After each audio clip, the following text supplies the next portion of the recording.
Bem-vindo, este é o Break-Even Point, primeiro programa de 2026. Hoje vamos fazer o balanço do primeiro ano de governação do Presidente da República, Daniel Chapo, isto na perspectiva económica. E como é habitual aqui nos estúdios, comigo, o Dr. Luís Canhemba. E Dr. Luís, é bem-vindo aqui ao nosso espaço, mas um pouco antes de avançarmos para o tema do programa, o doutor certamente acompanha a notícia do falecimento de uma grande figura que marcou o contexto financeiro e económico deste país. Falo da doutora Luísa Diogo, e sendo que esta é uma figura incontornável no cenário também político nacional, doutor, gostaria de colher as suas primeiras impressões, as suas primeiras reações em relação a esta notícia. O que é que nos pode dizer à volta desta figura? Muito boa noite a todos, internautas e também telespectadores. De facto, tanto a morte da doutora Luísa Diogo colheu-nos com alguma surpresa. Primeira-ministra, mas sobretudo uma ministra da Economia bastante ativa. Como primeira-ministra foi muito ativa, foi alguém que marcou o cenário económico a todos os níveis, mas também político, não é? Portanto, vai a nossa solidariedade como MBC, como comentador neste programa específico, mas também como cidadão, vai aqui a nossa solidariedade para a família Luísa Diogo, para o seu marido, e para a sua irmã, seus irmãos, e também para toda a comunidade e toda a sociedade moçambicana.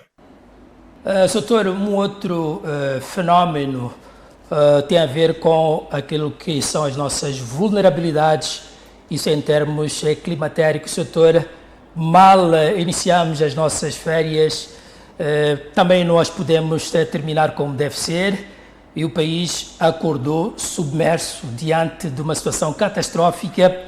As chuvas fizeram sentir em quase todo o país, gerando um caos social, isto para não falar também da perspectiva económica. As suas primeiras impressões, doutor, em relação a esta nossa vulnerabilidade, o que é que lhe ocorre dizer? Fomos, novamente confrontados com uma situação que ultrapassa as nossas capacidades de resposta. O que é que pode dizer em reação a esta situação, doutor? A parte humana é o mais importante neste momento. Nós nos solidarizamos com as famílias. Do ponto de vista económico, julgo que o impacto é brutal, não é?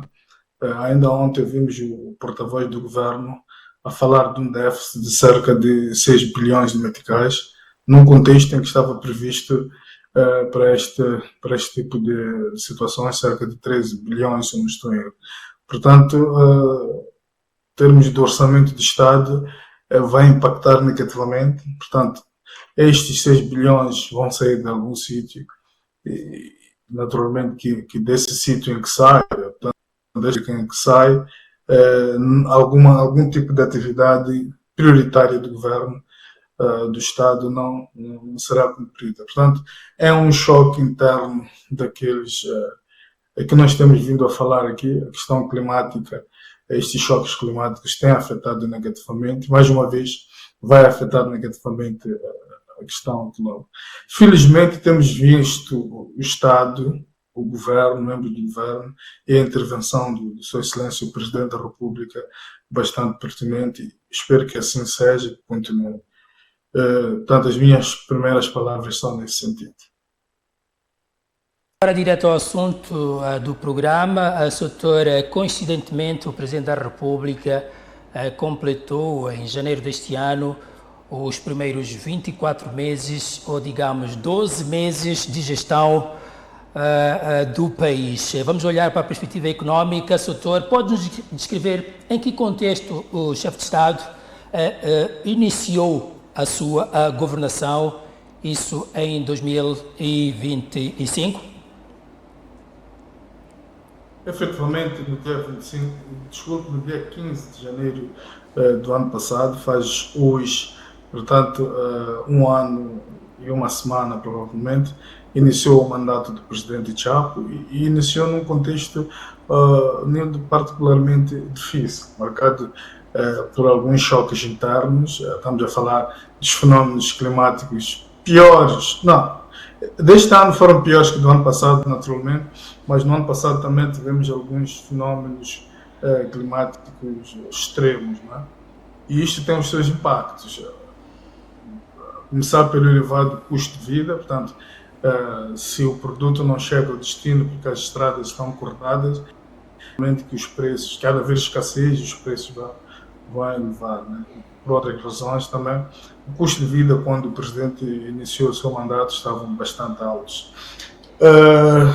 Acho que também devemos destacar aqui o espaço fiscal era muito limitado. Temos falado sobre isso, né? Portanto, a capacidade de angariação de fundos, de receitas para viabilizar o funcionamento do Estado era muito elevado na altura, devo dizer que continuou.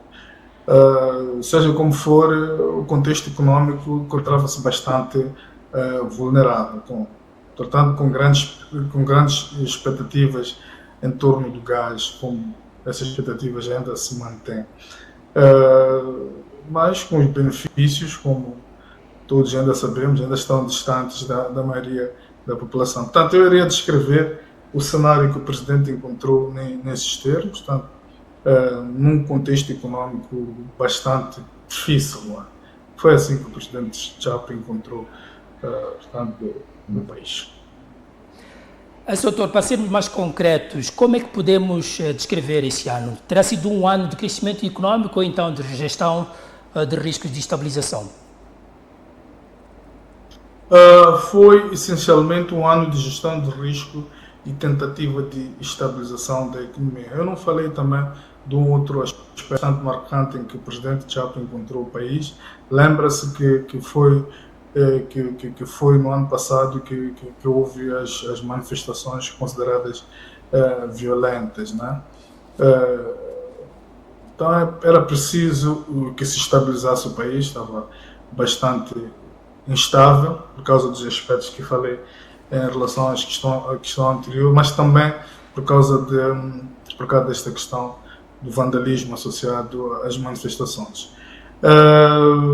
Não houve espaço para políticas expansionistas, não houve e nem há, eu vou assim dizer, Nilo. Mas senti que houve esforços para evitar desequilíbrios macroeconómicos, preservar também a confiança dos parceiros e preparar o terreno para um novo ciclo econômico que ele mesmo, o Presidente da República, considera que é um mandato que portanto, vai caracterizar o mandato dele, vai caracterizar-se por um novo ciclo econômico que ele está, neste momento, a inaugurar. E olhando para o que acaba de dizer, Sr.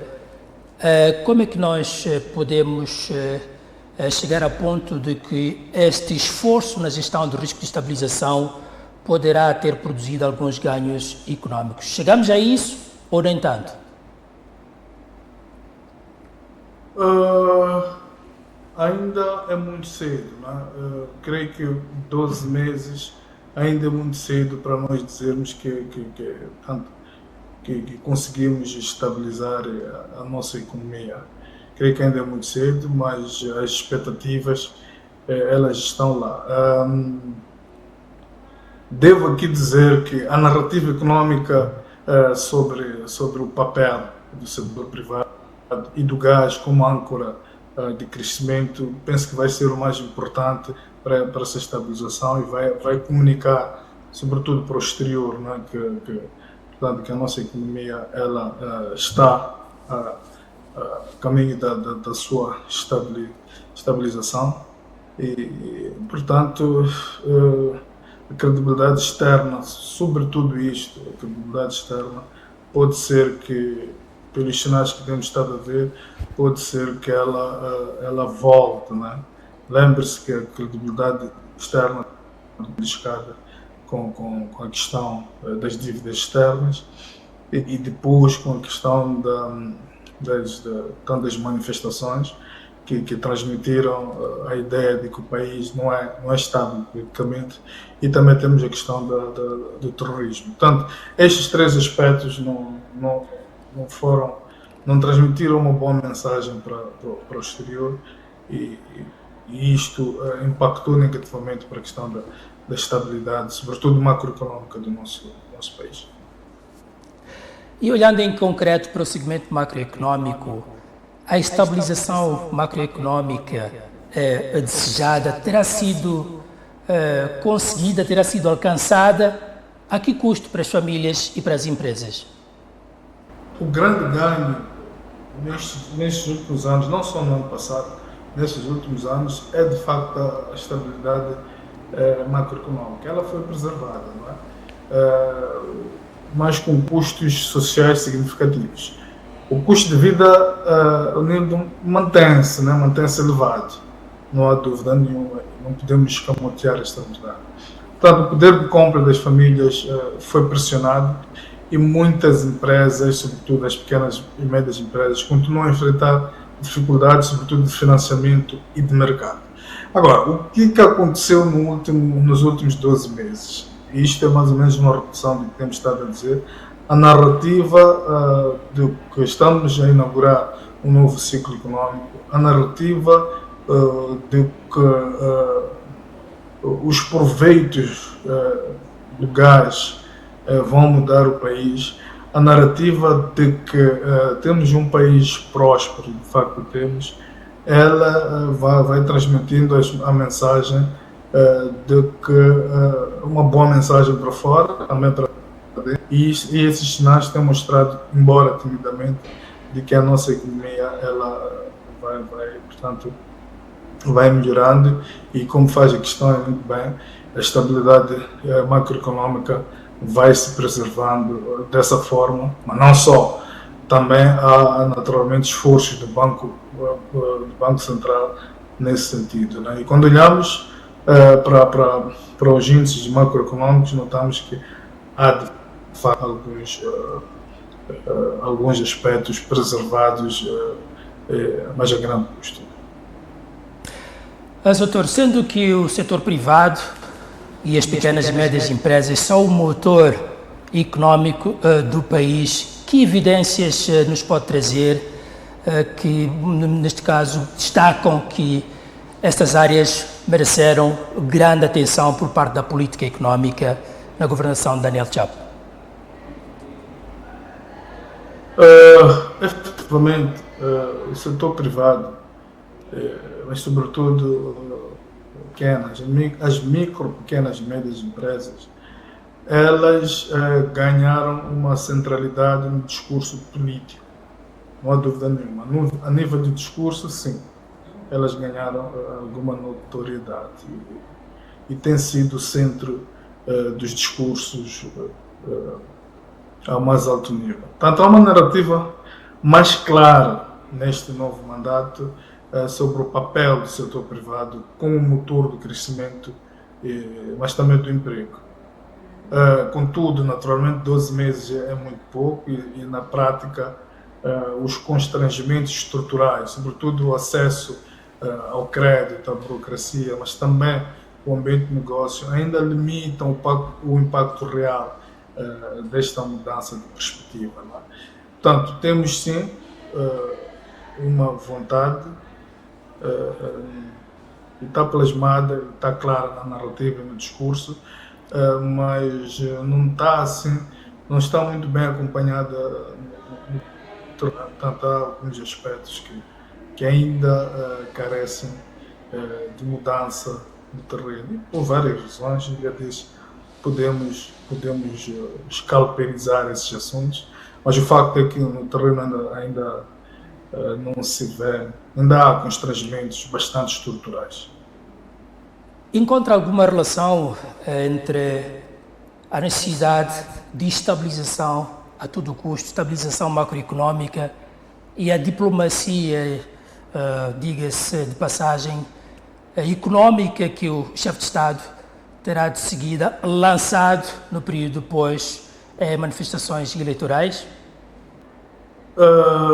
Não vi bem a primeira parte da questão, mas julgo que deve falar da questão da diplomacia económica. E aí eu iria responder nos seguintes termos. Portanto, as viagens ao estrangeiro, elas são criticadas por algum, por algum grupo da sociedade, mas também são elogiadas por outro. Eu, pessoalmente, acho que as viagens ao estrangeiro tiveram uma intencionalidade económica clara. E era importante que houvesse essas viagens ao estrangeiro para marcar deliberadamente a diplomacia económica, como faz a questão. E estas viagens, quando a gente vê depois o briefing que o chefe de Estado faz depois, elas são focadas na reconstrução da confiança, que é um fator muito importante para. Que relação se pode estabelecer da necessidade do país preservar a estabilização macroeconómica e a diplomacia económica, passa a repetição, que o chefe de Estado lançou logo após a tomada de posse e começar a dirigir então os destinos deste país? Há naturalmente uma ligação entre a necessidade de estabilidade, a estabilização, neste caso, macroeconómica e a diplomacia, porque há uma intencionalidade económica quando o presidente faz-se ao mundo, portanto, encontra-se com individualidades como o vice-presidente dos Estados Unidos e outras das instituições do Bretton Woods e, portanto, FMI, Banco Mundial e outras. E quando a gente percebe que as viagens que ele faz, os encontros que ele faz com estas individualidades no contexto da diplomacia económica, e percebemos que o foco do Presidente da República é a reconstrução da confiança externa, mas, sobretudo, a intenção de investimentos internacional, a reposição de Moçambique como um parceiro económico relevante no contexto internacional, nós percebemos que o chefe de Estado entende que é necessário que Moçambique volte a ser considerado um país relevante para essa repressão, mas, sobretudo, que o país tem poucas receitas e isto afeta a nossa economia e o bolso do cidadão. Então, é esta relação que nós fazemos entre a diplomacia económica, que tem estes objetivos que mencionei, para, naturalmente, melhorar a economia do nosso país. E sinto que isto tem alguns resultados, mas, sobretudo, resultados indiretos, não é? Depois podemos falar um bocadinho sobre isso. Naturalmente que 12 meses é insuficiente para que os resultados sejam altamente visíveis. E quais são as evidências, doutor, que resultam dessa iniciativa, em concreto, evidências económicas? Essa é uma boa questão, não é? Porque, de facto, nós vemos a narrativa da diplomacia e o presidente está preocupado com a melhoria das condições, sobretudo económicas, e a melhoria do bolso do cidadão. Mas os resultados, neste momento, os resultados mais visíveis foram indiretos. Seria reforço da confiança dos investidores, reabertura de canais de financiamento concessionários, isso também sentimos que houve. Houve também a consolidação da narrativa do gás e maior interesse internacional em Moçambique. No entanto, do ponto de vista de questões palpáveis, vimos mais acordos, portanto, ainda está-se em fase de memorandos de intenções, ainda não está na colheita dos resultados. Então, não há resultados diretos desse esforço da diplomacia econômica, assim indiretos, estes também são muito importantes. E diante desse esforço que nós todos acompanhamos e testemunhamos, existirá então aqui sinais de que Moçambique conseguiu reposicionar-se no plano externo como um parceiro confiável para investimento? Assim, de forma gradual. Portanto, de forma gradual, sim. Há sinais disso. Tanto o país começou a recuperar alguma credibilidade externa, sim, senhor, sobretudo junto de parceiros institucionais. Quanto ao nível do reposicionamento pleno, vai depender da consistência das reformas internas e também da capacidade de execução destes memorandos de que falamos, etc.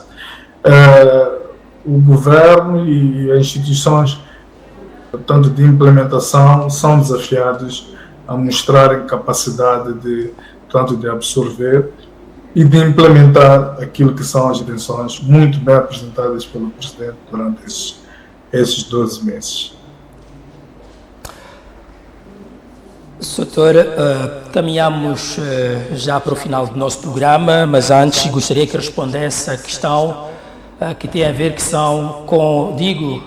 com a questão que tem a ver com os desafios que Moçambique tem, então, para preservar essas conquistas e evitar os riscos de deitar abaixo as conquistas já conseguidas até ao momento.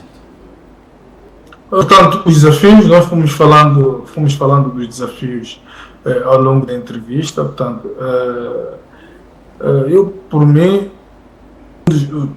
posso apontar um ou dois, se calhar até três. Tenho receio que a nossa capacidade interna de execução é muito limitada, não é? Então é preciso, este é um desafio que temos que chamar. Os outros, se calhar a lentidão burocrática, que até está associado com o primeiro, tanto as empresas, os investidores vão fazer-se